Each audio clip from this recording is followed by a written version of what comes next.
Suhasiwan dengan NIM 2025-43002.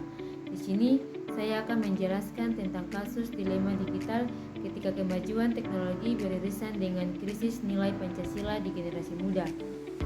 Jadi, perkembangan teknologi digital memiliki dua sisi terhadap Pancasila. Meskipun dapat memperkuat pendidikan, gotong royong digital, dan persatuan, menurut saya, teknologi lebih sering melemahkan nilai Pancasila jika tidak dibarengi etika. Penyalahgunaan AI, hoax, individualisme, penyelenggaraan privasi, dan polarisasi sosial menjadi ancaman utama. Pancasila tetap menjadi dasar moral dan konstitusional untuk mengatur AI, media sosial, dan teknologi digital.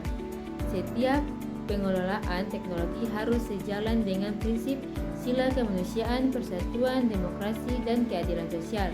Namun, berbagai norma Pancasila kini terancam, mulai dari merosotnya nilai ketuhanan, eksploitasi manusia secara digital, perpecahan sosial, manipulasi opini publik, hingga melebarnya kesenjangan teknologi. Sebagai ideologi, Pancasila memiliki potensi menahan masuknya ideologi asing melalui ruang digital, tetapi efektivitasnya menjadi terbatas karena kurangnya adaptasi digital, dominasi platform luar, serta lemahnya internalisasi nilai. Karena itu, diperlukan strategi penguatan seperti pendidikan digital berbasis Pancasila, regulasi etis teknologi, kerjasama sosial, dan pengawasan digital. Jadi, dalam perspektif analogis, epistemologis, dan aksiologis Pancasila, teknologi harus dipahami sebagai alat yang mendukung harmoni manusia, distribusi pengetahuan yang adil, dan tindakan yang bermoral. Teknologi tidak sepenuhnya netral.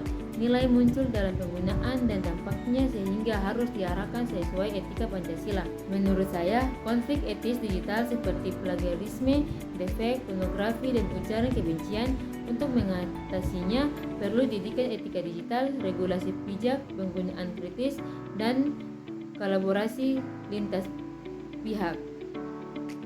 Dalam pengembangan etik, Pancasila harus menjadi paradigma agar teknologi tetap harmonis dan berkeadilan, misalnya melalui teknologi pertanian berkelanjutan, telemedicine, dan energi terbarukan komunitas.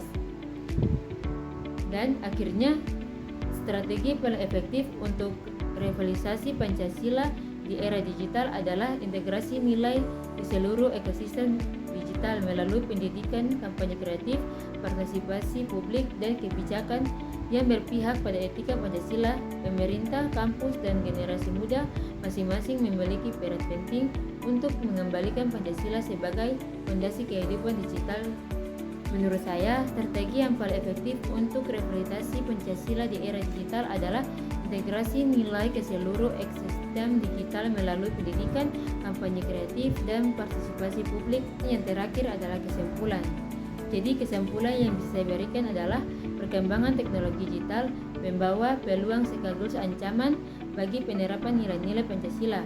Teknologi dapat memperkuat pendidikan, gotong royong, dan persatuan bangsa, tetapi dapat pula juga melemahkan kemanusiaan, etika, demokrasi, dan keadilan sosial jika digunakan tanpa norma. Karena itu, Pancasila harus menjadi dasar moral dalam pengelolaan AI, media sosial, dan seluruh ekosistem digital agar teknologi dapat berpihak pada martabat manusia dan kepentingan bersama. Untuk menghadapi masuknya ideologi asing, hoaks, polarisasi, serta kesenjangan digital, diperlukan penguatan nilai Pancasila melalui pendidikan digital, regulasi etis, kolaborasi masyarakat, dan pengawasan teknologi. Dengan begitu, teknologi dapat berkembang secara harmonis, adil, dan selaras dengan karakter bangsa Indonesia. Itu saja yang bisa saya sampaikan. Apabila ada kata yang salah, mohon dimaafkan. Wabillahi taufiq wal hidayah. Wassalamualaikum warahmatullahi wabarakatuh.